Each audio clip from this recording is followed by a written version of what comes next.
بسم اللہ الرحمن الرحیم۔ آج کا ہمارا ٹاپک ہے کیوپرم بیٹیلیکم ایک ہومیوپیتھک میڈیسن ہے۔ اس کا استعمال کن بیماریوں میں کیا جاتا ہے، اس کے بارے میں اس ویڈیو میں آپ کو بتاؤں گا۔ اس کی کون سی سمٹمز ہیں اور کون کون سی بیماریوں میں آپ اس دوائی کو کامیابی سے استعمال کر سکتے ہیں۔ تانبے سے تیار ہونے والی یہ دوائی جس کا نام کیوپرم بیٹیلیکم ہے، یہ ہمارے جسم میں ہمارے جو دو بڑے سسٹم ہیں، ایک تو ڈائجسٹیو سسٹم، دوسرا نروس سسٹم، ان پر اس دوائی کا اثر ہے۔ پہلے دیکھ لیتے ہیں کہ ڈائجسٹیو سسٹم پر اس دوائی کے کیا اثرات ہیں، کون کون سی ڈائجسٹیو سسٹم کی بیماریاں ایسی ہیں جن میں اس دوائی کو ہم کامیابی سے استعمال کر سکتے ہیں۔ تو ڈائجسٹیو سسٹم ہمارا جو ہے یہ منہ سے شروع ہو کے اینس تک کا جو ایریا اس کو کہتے ہیں ایلیمنٹری کینال۔ اس میں پہلے منہ ہو گیا، پھر اس کے بعد ہو گیا خوراک کی نالی ہوگی، معدہ ہو گیا، پھر چھوٹی آنت ہوگی، بڑی آنت ہوگی، ریکٹم ہو گیا، اینس ہو گیا۔ تو یہ سارا ایریا مجموعی طور پہ ایلیمنٹری کینال کہلاتا ہے۔ اگر اس سارے ایریا میں یعنی ایلیمنٹری کینال میں انفلیمیشن ہو جائے، یہ نقطہ آپ نے یاد رکھنا ہے، اس سارے ایریا میں اگر انفلیمیشن ہو جائے اور اس انفلیمیشن کے نتیجے کے طور پہ جو علامات پیدا ہوں گی، ان میں تین بڑی علامات میں آپ کے سامنے رکھتا ہوں۔ ان تین علامات کو آپ نے یاد رکھنا ہے۔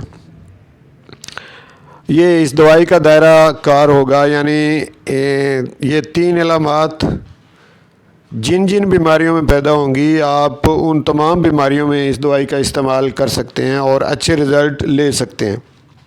تین علامات کیا ہیں؟ پہلی علامت ہے کولک۔ کولک کہتے ہیں کلانج کی دردیں۔ یہ جو بڑی آنت ہے اس کے اندر کی جو درد ہوتی ہے اس کو کولک کہتے ہیں، یا اس کو سادہ لفظوں میں پیٹ کا درد بھی کہتے ہیں کہ اگر پیٹ کے اندر درد ہو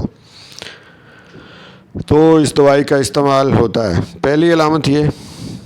لیکن اب میں اس سے اگلے سٹیپ میں جا کے جب میں دوسرا سسٹم نروس سسٹم کی تین علامات آپ کو بتاؤں گا، اس میں اس کی مزید تشریح ہو جائے گی کہ کیا ہم ہر قسم کی درد میں دے سکتے ہیں یا کوئی خاص قسم کی درد جو ہوتی ہے اس میں اس دوائی کا استعمال ہوتا ہے۔ تو آپ فی الحال یہ کولک یاد رکھیں، اور اس کے بعد دوسری علامت کولک کے بعد ڈائریا، یعنی پخانے لگ جانا، اسہال بھی اردو میں اس کو کہتے ہیں اور میڈیکل زبان میں ڈائریا کہتے ہیں۔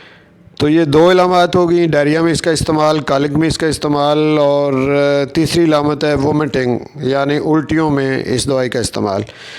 تو یہ تین علامتیں بس یاد رکھیں نروس سسٹم کے حوالے سے۔ اب آتے ہیں کہ اس کا جو سیکنڈ ایفیکٹ ہے، یعنی پہلا ایفیکٹ تو اس کا ہوا آپ کے اس اس پہ ڈائجسٹیو سسٹم پہ، اس کے بعد اس کا اثر ہوگا نروس سسٹم پہ۔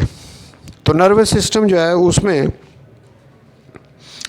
تین علامات یاد رکھنے والی ہیں۔ کریمپس پہلی علامت ہے، دوسری علامت ہے کنولین، اور پھر تیسری علامت ہے پیرالائسس۔ یہ تین علامتیں آپ نے نروس سسٹم کے حوالے سے یاد رکھنی ہیں۔ پہلے یہ کہ یہ دوائی پرومیننٹ ایفیکٹ رکھتی ہے ڈائجسٹیو سسٹم پہ، یعنی خاص کر کے ایلیمنٹری کینال پہ، یہ یاد رکھنے والی بات، اور اس پر میں نے تین علامات آپ کے سامنے رکھی۔ پھر دوسری بات کہ نروس سسٹم جو ہے وہ ایفیکٹ ہوتا ہے، اور علامات تین طرح کی جو ہیں وہ شو ہوتی ہیں، ایک کریمپس، دوسری کنولین، اور تیسرا پیرالائسس۔ میں تھوڑا سا آپ کو کریمپس کے بارے میں بتا دوں۔ کریمپس کو سادہ لفظوں میں تو درد کہتے ہیں، لیکن یہ خاص قسم کی درد ہے جس کو کہ کریمپس کہا جاتا ہے۔ کریمپس کو کس طرح سے بالکل سادہ سمپل سا لفظ میرا دل ہے آپ کے سامنے رکھوں۔ ہاں، لہر اٹھنے والی جو درد ہے، جس درد کے اندر لہر اٹھتی ہو، آپ اسے کریمپس کہہ سکتے ہیں۔ اس کو ہندی زبان میں اینٹھن لکھتے ہیں وہ لوگ، لیکن ہماری پنجابی زبان میں اگر آپ دیکھیں تو اسے آپ لہر والی درد کہہ سکتے ہیں، لہر اٹھتی ہے، تو یہ کریمپس کہلاتے ہیں۔ اب تھوڑا پیچھے جائیں تو میں نے کہا تھا کہ پیٹ کے اندر درد یعنی کالک جو ہے، لیکن درد کی اب صحیح جو اس دوائی کے اندر ایک پہچان ہے وہ آپ کے سامنے آ گئی کہ اگر درد کریمپس والی ہو، ایسی تمام دردیں کسی بھی بیماری میں پیدا ہوتی ہوں جن کے اندر لہر اٹھتی ہو یعنی کریمپس ہو، اس میں آپ کے اوپر میٹیلیکم دوائی کو استعمال کر سکتے ہیں اور اچھے رزلٹ لے سکتے ہیں۔ کریمپس کے بارے میں تھوڑی سی اور میں آپ کو انفارمیشن دے دوں تو کریمپس جو ہیں اس کی جو کازز ہیں وہ بہت ساری ہیں، لیکن میں 5 کازز آپ کے سامنے رکھتا ہوں کہ کریمپس لوگوں کو کیوں اٹھتے ہیں، مریضوں کو کریمپس کیوں پڑتے ہیں۔ ایک تو اس کی پہلی وجہ ہے وری ہونا، پریشان ہونا، انگزائٹی، ڈپریشن، ٹینشن کا شکار ہونا، اس کی وجہ سے کچھ ایسی بیماریاں پیدا ہوتی ہیں جن میں کریمپس ہوتے ہیں۔ اور دوسرا یہ کہ ڈی ہائیڈریشن کا شکار ہونا، یعنی جو لوگ پانی کم پیتے ہیں، پانی کی کمی کی وجہ سے انہیں کچھ بیماریاں ایسی لگتی ہیں جن میں کریمپس ہوتے ہیں۔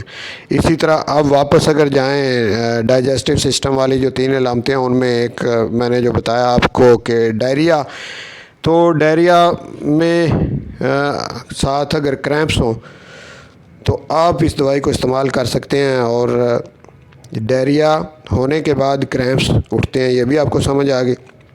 تیسری کریمپس کی وجہ ہے اوور ورک کرنا مزدوروں کا، اور تھک جانا، فیٹیگ میں چلے جانا، مسل کا تھک جانا، یعنی مسل جواب دے جاتے ہیں تو پھر بھی کریمپس پیدا ہوتے ہیں۔ تو یہ تیسری وجہ کریمپس کی ہوگی۔ چوتھی وجہ اس کی کریمپس کی جو ہے وہ ہے الیکٹرولائٹس کا امبیلنس ہونا۔ اب جب ڈی ہائیڈریشن ہوتی ہے تو نمکیات کی کمی جسم کے اندر پیدا ہو جاتی ہے، الیکٹرولائٹس جو ہیں وہ امبیلنس ہو جاتے ہیں، اور الیکٹرولائٹس میں سوڈیم پوٹاشیم کا امبیلنس ہونا خاص کر کے اس کی وجہ سے بھی کریمپس پڑتے ہیں۔ 5ویں وجہ کریمپس کی یہ ہے کہ میڈیکیشن، ایک خاص قسم کی ادویات جو کہ کولیسٹرول کو کم کرنے کے لیے لوگ استعمال کرتے ہیں، ایلوپیتھک میڈیسن، جن میں اسٹیٹن دوائی خاص طور پہ قابل ذکر ہے، اس دوائی کے سائیڈ ایفیکٹ میں بھی کریمپس پڑتے ہیں۔ اسی طرح سے جو پیشاب آور دوائیاں ایلوپیتھی میں استعمال ہوتی ہیں، ڈائیوریٹک میڈیسن، اس میں بھی ان کا سائیڈ ایفیکٹ جو ہے اس میں کریمپس پڑتے ہیں۔ تو یہ کریمپس کی 5 بڑی وجوہات میں نے آپ کے سامنے رکھی۔ اب ڈائٹ کے حوالے سے اگر ہم دیکھیں تو اس میں 5 چیزوں کی ڈیفیشنسی جو ہے اس سے بھی کریمپس ہوتے ہیں۔ ایک تو وٹامن بی کی ڈیفیشنسی، دوسرا وٹامن ڈی کی ڈیفیشنسی، اور اس کے بعد سوڈیم کی ڈیفیشنسی، پوٹاشیم کی ڈیفیشنسی اور میگنیشیم کی ڈیفیشنسی۔ تو یہ 5 قسم کی ڈیفیشنسی جو ہے ڈائٹ ہماری جو ہے اس میں اگر ہو تو اس سے بھی کریمپس پڑتے ہیں۔ تو کریمپس کے حوالے سے میں نے آپ کو کافی انفارمیشن دی ہے۔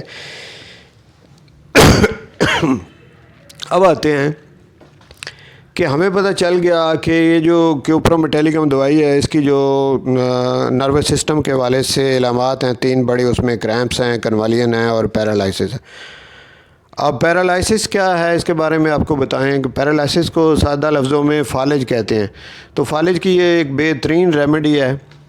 فالج کسی ایریا کا بھی ہو تو اس میں یہ دوائی بڑی کامیابی سے استعمال ہوتی ہے، اور خاص کر کے فالج کو سمجھنے کے لیے یہ کہ دماغ کے اندر کوئی کسی وین کا پھٹ جانا، یعنی آرٹریز کا، خاص کر کے آرٹریز کا پھٹ جانا، یا پھر آرٹریز کے اندر رکاوٹ آنا کسی وجہ سے، اور پھر اس کے بعد جب رکاوٹ آتی ہے تو پھر اس کی لیکیج ہو سکتی ہے آرٹریز کی، اس کے اندر کولیسٹرول جم جائے، یا پھر بعض دفعہ ٹیومر برین کے اندر ہو تو اس کی وجہ سے بھی ایپیلیپسی ایک بیماری ہے یعنی مرگی، اس کا پیدا ہونا۔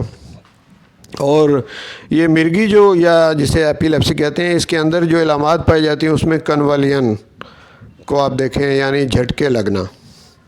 تو آپ کنوالین کو سامنے رکھتے ہوئے آپ ایپیلیپسی میں بھی اس دوائی کا استعمال کر سکتے ہیں کامیابی سے۔ اسی طرح ایک اور بیماری ہے میننجائٹس۔ میننجائٹس گردن توڑ بخار کو کہتے ہیں، اور یہ بچوں میں یہ بیماری پائی جاتی ہے، اور یہ ٹاکسیسٹی جب بلڈ کے اندر ہو جاتی ہے تو یہ ایک خاص قسم کی انفیکشن ہے جس کی وجہ سے یہ میننجائٹس ہوتی ہے۔ لیکن اس میں علامت جو آپ کے سامنے آئی، جس علامت کو دیکھتے ہوئے آپ نے اس دوائی کا استعمال کرنا ہے، وہ کنوالین ہے، کریمپس ہے، کنوالین ہے۔ تو یہ علامات سامنے رکھتے ہوئے آپ ان دونوں بیماریوں میں یہ دوائی کامیابی سے استعمال کر سکتے ہیں۔ اور اسی طرح اگر تو جو میڈیکل فیلڈ کے لوگ ہیں وہ میری ویڈیو سن رہے ہیں، تو ایلوپیتھک لوگ جو کہ ہومیوپیتھی کو نہیں سمجھتے، انہیں تو بڑا آسانی سے اس میڈیسن کی سمجھ آ سکتی ہے کہ ایسی تمام بیماریاں جن کے اندر یہ علامات پائے جائیں، کریمپس پائے جائیں، کنوالین پائے جائیں، ان تمام بیماریوں کے اندر جن کے اندر پیرالائسس کی کیفیت پائی جائے، تو ان تمام بیماریوں میں آپ اس دوائی کو استعمال کر سکتے ہیں۔ اور بھی جسم کے اندر ایسی بیماریاں جن کے اندر یہ علامات ہوں، آپ ان میں اس دوائی کو استعمال کر سکتے ہیں۔ تو مجھے امید ہے کہ میری آج کی اس ویڈیو سے آپ کو یہ دوائی سمجھنے میں بڑی آسانی پیدا ہوگی۔ مزید جو میری فیلڈ کے لوگ ہیں وہ اس کو ڈیٹیل میں پڑھنا چاہیں تو ان کے لیے یہ ویڈیو سننے کے بعد اس کو اسٹڈی کرنا ایزی ہو جائے گا۔ اور جو میڈیکل کے لوگ نہیں ہیں، ویسے جو ہومیوپیتھی سے لگاؤ رکھتے ہیں، یا کچھ ایسے لوگ جو اپنی بیماریوں کا علاج کرنے کے لیے ویڈیو سنتے رہتے ہیں، مجھے امید ہے وہ لوگ بھی اس ویڈیو سے فائدہ اٹھائیں گے۔ انشاءاللہ اسی طرح کی اور ویڈیو لے کر میں آپ کی خدمت میں حاضر ہوتا رہوں گا۔ آپ سے یہ گزارش ہے کہ آپ نے اگر ابھی تک چینل سبسکرائب نہیں کیا تو آپ اسے سبسکرائب کر دیں، تاکہ میری ویڈیو آپ کو ملتی رہیں، اور ساتھ میں بیل کا نشان جو ہے اس کو بھی دبا دیں، تاکہ میں جو بھی ویڈیو اپلوڈ کروں وہ آپ تک آسانی سے پہنچتی رہے۔ بہت شکریہ۔